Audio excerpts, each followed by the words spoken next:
Welcome to season 6 of the Casted podcast. And we're back with more of our very own customers. Why, might you ask? Well, because by becoming Casted customers, it's pretty clear how committed they are, not only to podcasting as a key piece of the future of their marketing efforts, but also the bigger picture of how these shows all fit into their integrated marketing strategy. They're the most forward-thinking brands that are harnessing the perspectives of experts with their podcasts. And then they're not stopping there. They're wringing out those interviews to be amplified across all other marketing channels. They're practicing what we preach. And I want you to hear all about what they are doing, why they're doing it, and how you can do it too. I'm Lindsay Chepkema, CEO and co-founder of Casted, the first and only amplified marketing platform for B2B marketers. And this is our podcast.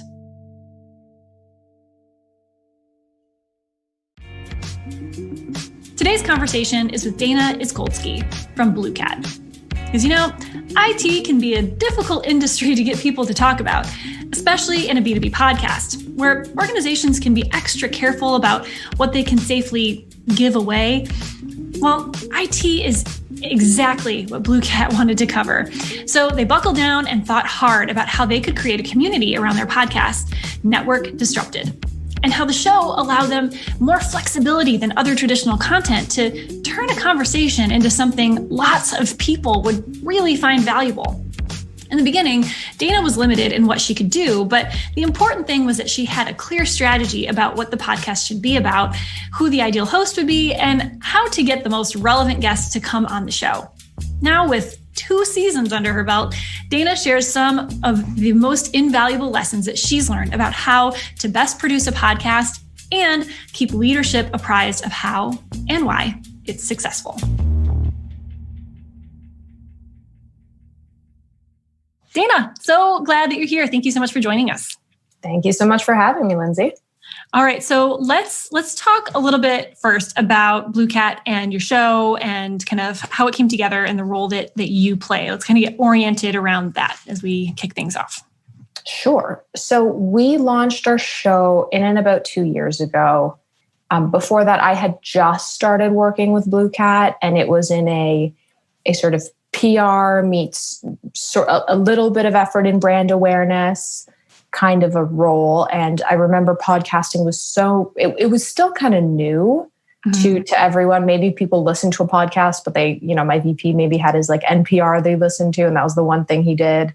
And he didn't necessarily see how you could do a B2B tech podcast and make it successful. But we got to talking about, and this was between my VP of marketing. So his name's Jim. Our chief strategy officer, Andrew, who's just got like a wealth of knowledge trapped in his head. And we kind of got to talking about, well, there's all these great stories that we hear around, Andrew's in a meeting and a customer of ours reveals something that would be so valuable for somebody else to hear, except no one was in the room. Mm-hmm. And it's really hard, especially in our industry where, we do very sort of nerdy IT that, if it doesn't work, your organization might not function. And so people keep that stuff really close to the chest or the vest or whatever you call it. So getting someone after a call like that to then come back with you and say, hey, can we write up a case study, or can we do a blog post with you again? Can we take another hour of your time? It's really hard. And so what we started thinking about was, well, how do we create, and we're all about building community, however you measure that or define that. And how do you sort of allow people to make connections through content? And we realized blogging might not necessarily be the best way. Podcasting gives you so much flexibility, and it's still kind of new. You can do a lot with it. You can turn a conversation into something valuable for other people. So that was kind of the genesis of the podcast at BlueCat. That's cool. Very cool. So, and your role there, you, as you just told us, like you were part of how it all came together. And I know that you're running a lot still. So what do you do as far as the show? And kind of, I'm always curious to ask this, like, what else do you do? Because it's very rare that somebody gets to focus on the show full time, right? So how does your role, fit around this podcast, and kind of what are the different roles that you play within the show? Mm-hmm. So I'll start with the context, which is at the time that I started the podcast, I was mostly just responsible for our PR and our influencer relationship strategy. It has since grown. So I've recently taken over just like our content operation. This is very recent. I'm still learning the ropes. But I mean, there's obviously a very clear tie between podcasting and all of those things. Yeah. And it's funny, when we started, the directive was, we want a podcast, right? Figure it out. Yeah. And it really was a pet project. We didn't know how to measure it. So it wasn't like it would count towards the exact same, it wouldn't count the exact same way as the stuff that I did before. So it was really just one of those like moonshoot, offshoot kind of experiments that you do. And thankfully I had the air covered to be able to spend the time on it and to be able to spend enough time on it. Mm-hmm. And as you know, it takes a lot. So I did all of the sort of concept design, the figuring out and sort of hitting your head against a wall around, okay, well, how much capacity do we have for this? Is this a weekly thing? Is that realistic? Mm-hmm. What's it about? Who's on it? What's the format? Worked very closely with our host and BlueCat's chief strategy officer, Andrew, to sort of figure out where are the good topics, who might be a great guest for something like this. And then, so from that design stage, I now produce the podcast. So I don't host it, mm-hmm. but I'll do everything from guest sourcing to arranging, making sure that we get all our editing done. At the very beginning, I started for a very little bit just editing the thing as well. Quickly realized that is not in my wheelhouse of skills and hired someone to do that. First it was just a co-op on our team who happened mm-hmm. to know GarageBand. And we would do a transcript of the episode. I would highlight the bits that I want to keep, send it to her. She'd fix it up for me. Then she had to go back to school, and I convinced her to stay on for a bit actually and continue to do the editing. But after a while, we realized like she's got to start a next internship. I need to find a freelancer for this. Mm-hmm. And so I do the sort of planning around it and the coordination, and I'm on all of the recording calls.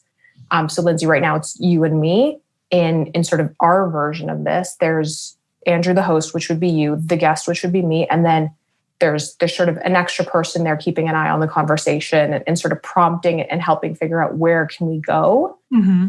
and just monitoring to make sure everything is working okay. Yeah. So awesome. That's what I do now.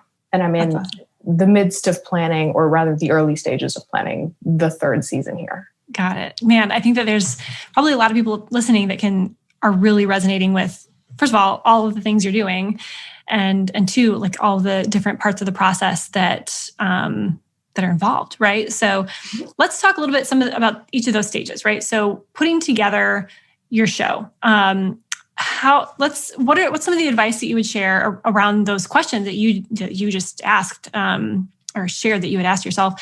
Like, what's the format like? Do we have guests? How do we find those guests? Like, how did you start to answer those questions as you were, in your words, kind of designing the show? How did you come to those? How did you really work out that strategy? A lot of it had to do with it, and creativity is kind of bred through limitation, I guess. But we did not have much time or many resources to start off with this thing. And so mm-hmm.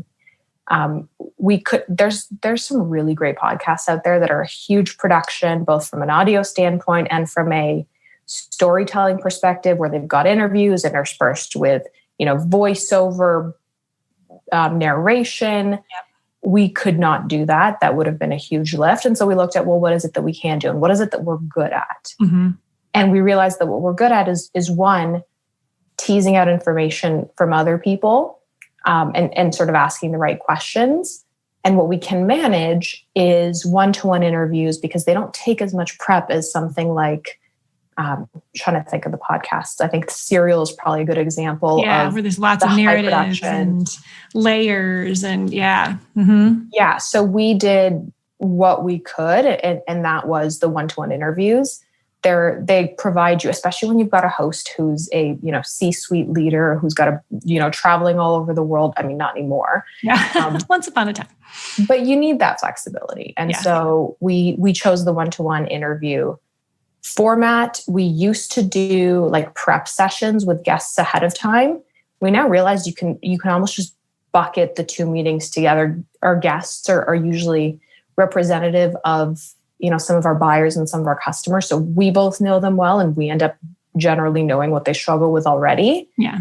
But they're also really good on the fly. Like, a lot of them don't want to put too much prep into it anyway. Yeah. Does that answer the question? Yeah, no, absolutely. So that actually tees up the next question. So how do you find your guests? I know some people don't struggle with it at all. And they're like, oh my gosh, it's just no big deal. Others have more questions around it. Like, how do I know who even to go ask to be on the show? Like, how has that looked for you? How do you find your guests? How do you go ask the right people?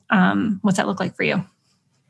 There's a type of guest that we have in mind when we're sort of going after looking for guests. And for us, it actually is really hard to land them, by the way. So we look for, again, people who represent the IT leaders that we talk to on a daily basis, whose struggles we're trying to pull up and shine some light on. Mm-hmm. So it makes it easy from go on LinkedIn, search up the VP of IT or the VP of architecture at a certain organization. That part's easy. The hard part comes where, and I don't know why, but the folks that we target, their organizations often we find have some sort of policy around, you need to go through an approval chain, or, don't say anything too sensitive. Don't get into the nitty gritty of how you do things, because that's a risk. Certain personas in certain industries and certain verticals are like that. They're more regulated. I mean, if you're going after, for us, we're talking to marketers, right? And this is literally what we do all the time. But you get into IT, you get into security, you get into science or medical device or legal. And all of those people, they either can or can't do it at all. And then if they can, it's like, okay, we need to have a script. Well, that kind of defeats the purpose. And we need to, preview the questions first. Like, well, that's going to be really authentic, or we need to hear it before it goes live, which is, that can work. So again, I interrupted, but how does that work for you? How do you get around that? So it's funny that you talk about the casted use case, because I used to work at a company that also marketed software to marketers. Like that was a whole nother world. Yes. Here I find, and maybe it's because I'm on sort of the PR end of BlueCat as well, I understand where the worry comes from with comms departments. And so I've found, like, even when they review things, we send them the transcript up, like, as soon as we have it. I find I haven't had many massive edits come in at all through the past 2 seasons that we've done. We once had a guest who asked us to remove something because she felt like it might reflect negatively on her organization, because she kind of, revealed something that wasn't too great. But I dug in a little bit and I was like, why are you worried? Is this something confidential, or do you just feel like you're going to look bad? And she actually said, you know what? You're right. Let's keep it in there. This is reality. Yeah. And so I find if you can get past the sort of blanket no, and some organizations will have that, and it's just a policy that they have, and, case closed there. Yeah. But you can work with them. Like, you'll send them the transcript in advance. You can send them the questions in advance. I don't mind putting together a set of dummy questions that may get used, may not get used. I think it's just about giving them a little bit more visibility into what they're signing up for. Yeah. More comfort. Yeah. But it is hard, especially to get the yes, we'll explore it. Definitely leverage your network. Yeah. If your executives or sort of their past peers know someone, the best people to go to are people that you already trust and who already know you. Beyond that, you can do, and I've done cold LinkedIn outreach. You got to send out a lot of messages to get responses back. Yep. Sometimes we found gems. I think another really great thing to do is to look in the news and see who's already being interviewed, featured, whatever it is. You'll find that those people, if they're already there, their comms departments are most likely, flexible.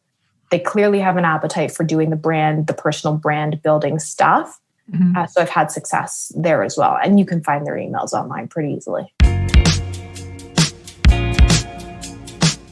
Okay, so you've mentioned your host. You have a C-suite host, and it sounds like you guys work really well together, I'm assuming, based on kind of how successful the show has been and everything that I'm hearing so far.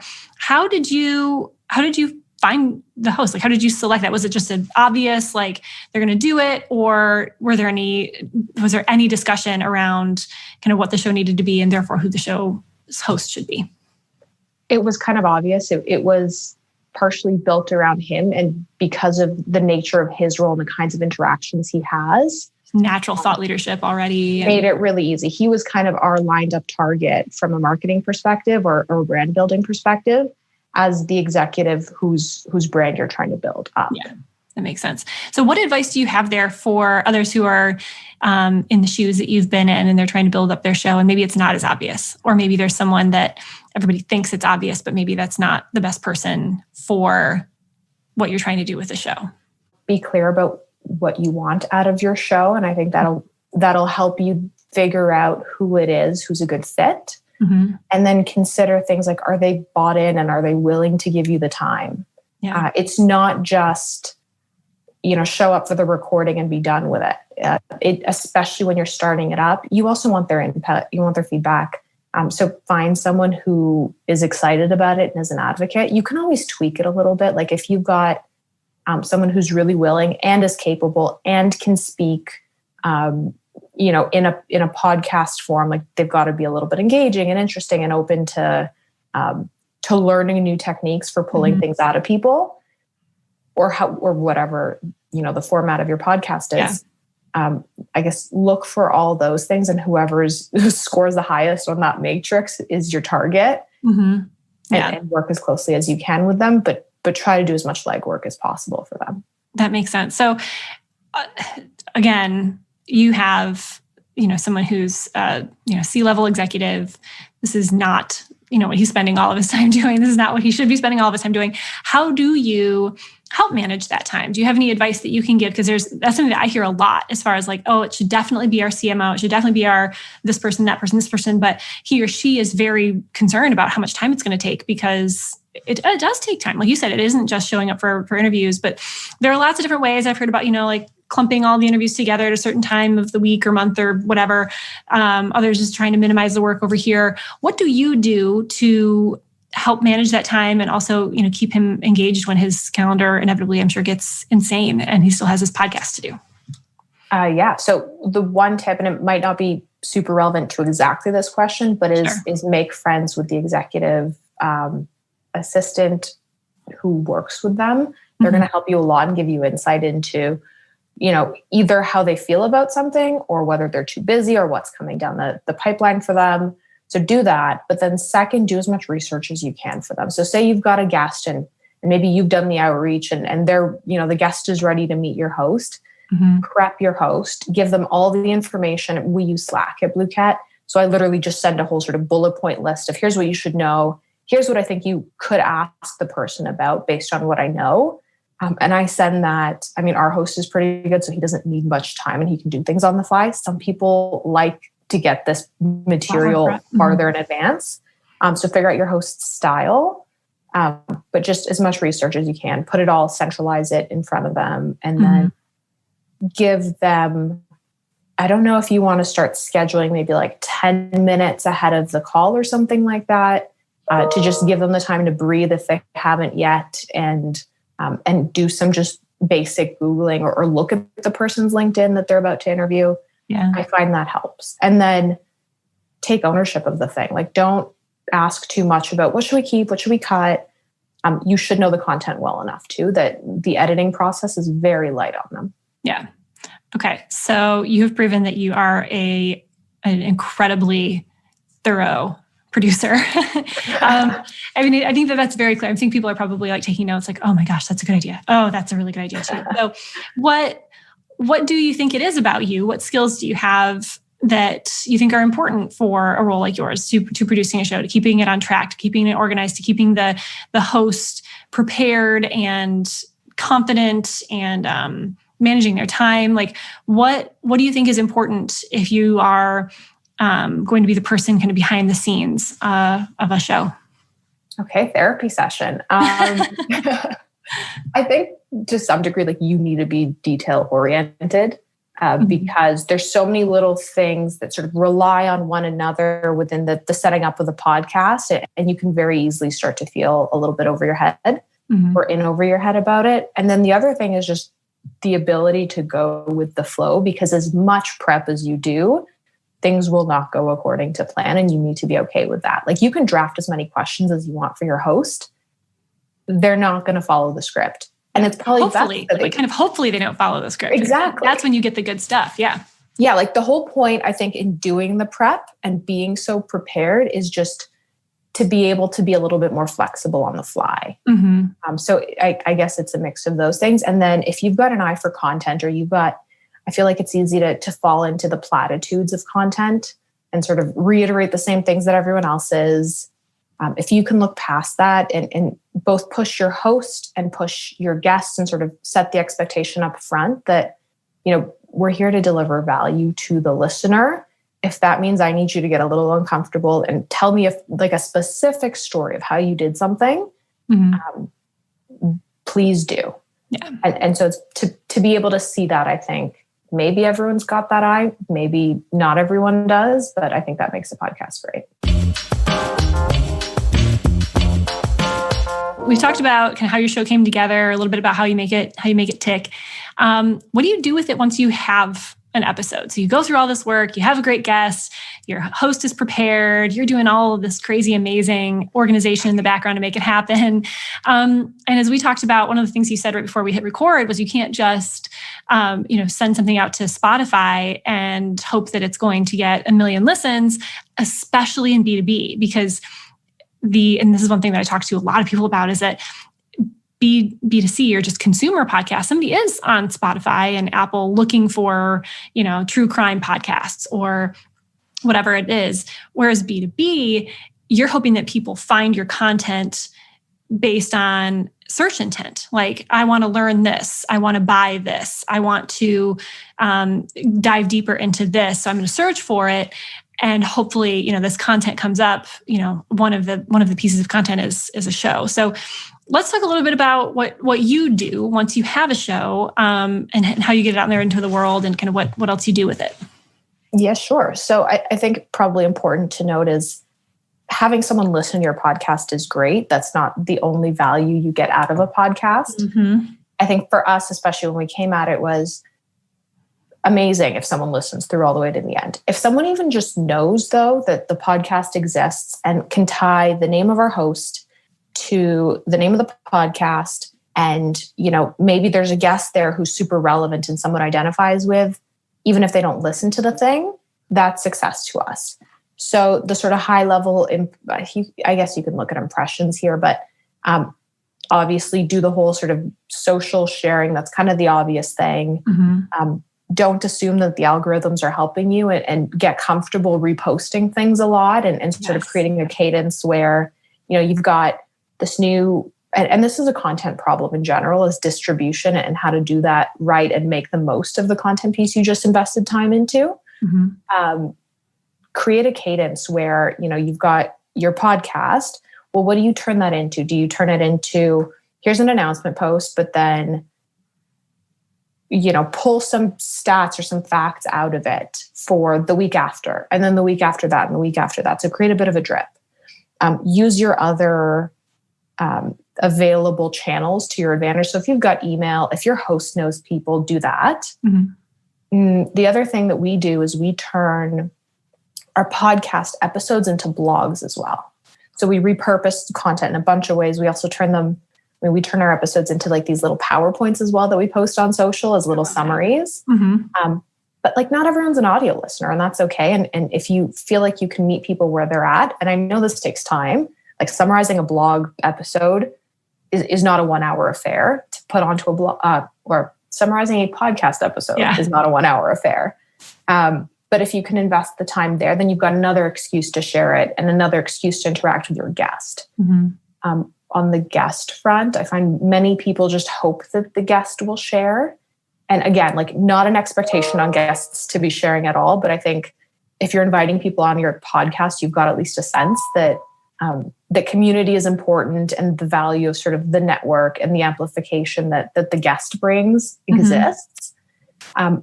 This is not my idea. I actually stole it off of somebody else's podcast. Is create a little like fact sheet for your guests after the fact that's almost got all the materials that they're going to need to either send to their comms teams, who, by the way, love this stuff and want to share from their corporate account. It's a great like employer brand thing for them, but also for your guest. So like, I remember fact sheet that I had included, the links to everything, both the podcast episode, the blog, when it comes out, all the socials that are relevant, a couple of sample posts that they could literally copy paste right into their LinkedIn or Twitter, and even some imagery that they could literally swipe. Yeah, just making it super, super easy. I know when people do that, for me, it's like, oh, okay, well, I'll just take this and I'll personalize it a little bit, but giving somebody something to start with, they're that much more likely. I think even people with the best intentions who might love you, love your show, love everything about the experience that they had, people are busy, so the easier, the fewer barriers that they have to scale, the better. And the more likely they're going to take what you have and share it. Okay, so what kind of, in summary, kind of looking at how your show has come together, and you told me you're starting to work on season 3, right? That's coming down the pipe. So you're a couple of seasons in. What overall kind of lessons learned do you wish you had known? What you know then, wish you had known then, what you know now? What would you share to others that are either looking to get started or kind of scale up their podcasting efforts? I would say that it takes a long time, and you're not going to feel a lot of what success or what you think success is going to feel like for a long time. So, set yourself little milestones or little wins, whether it's just making it to publishing the first episode, or, getting the first person to sort of comment on one of your social posts where you shared it out saying, I thought this was great, I listened to it. You're not going to see that in the numbers yet necessarily, but that means so much when a real human being took the time to comment something like that. So progress is slow. Don't assume that it's going to be a smash hit right away. Make sure that you give distribution some solid thought, even though I know you've probably already put a lot of time into doing something. Yeah. And hope that you have enough, I guess, time to put into it, because these things do take a lot of effort. I think one thing that content in general suffers from is the assumption that it's so easy. It's just a blog post. It's why don't I spin up a blog? Why don't I, start a podcast?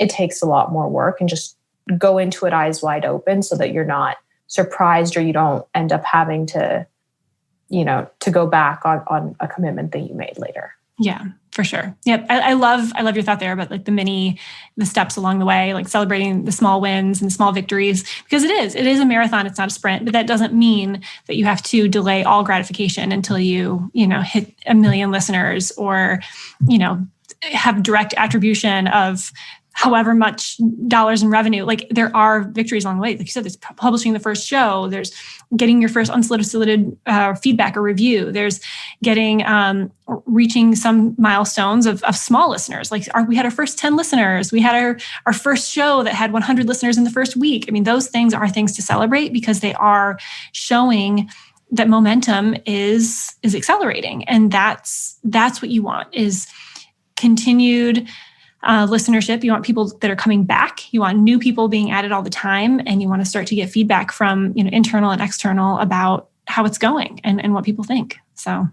yeah, and don't be afraid to educate people on what a podcast is and how it works is sort of the next thing. Like, these little wins, you might understand what they mean.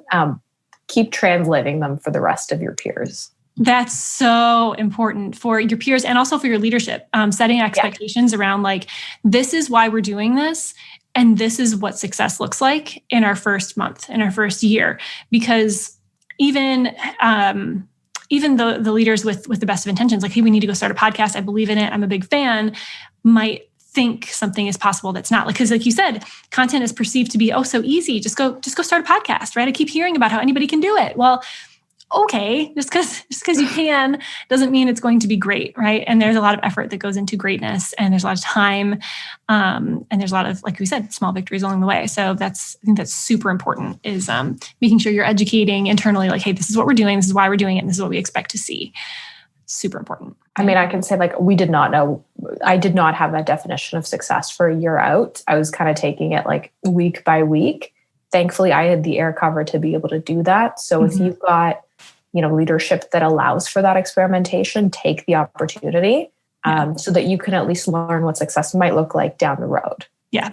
And that's important too. Like, if you had that awareness of like, we don't know, right? This is a test. I think that's important too. Like, even if you say like, I don't know what success looks like, but we're going to try this. And here's these other things that we're going to continue doing that are a little bit more tried and true. Yeah, it's really important going into it. Awesome. This is awesome podcast. Yeah. And so you said season 3 is coming up, maybe in the fall or so, depending on when people are listening. Where can they find it in the meantime? They can find it at networkdisrupted.com, which actually redirects to a casted subdomain. So thanks for hosting that.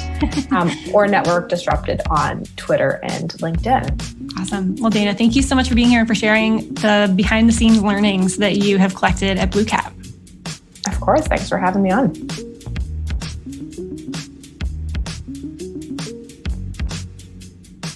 That's our show. Thanks so much for listening. And for more from today's guest and some pretty amazing content that they've inspired, visit casted.us and be sure to subscribe to our newsletter to get the latest on all things amplified marketing, B2B podcasting, and a lot more.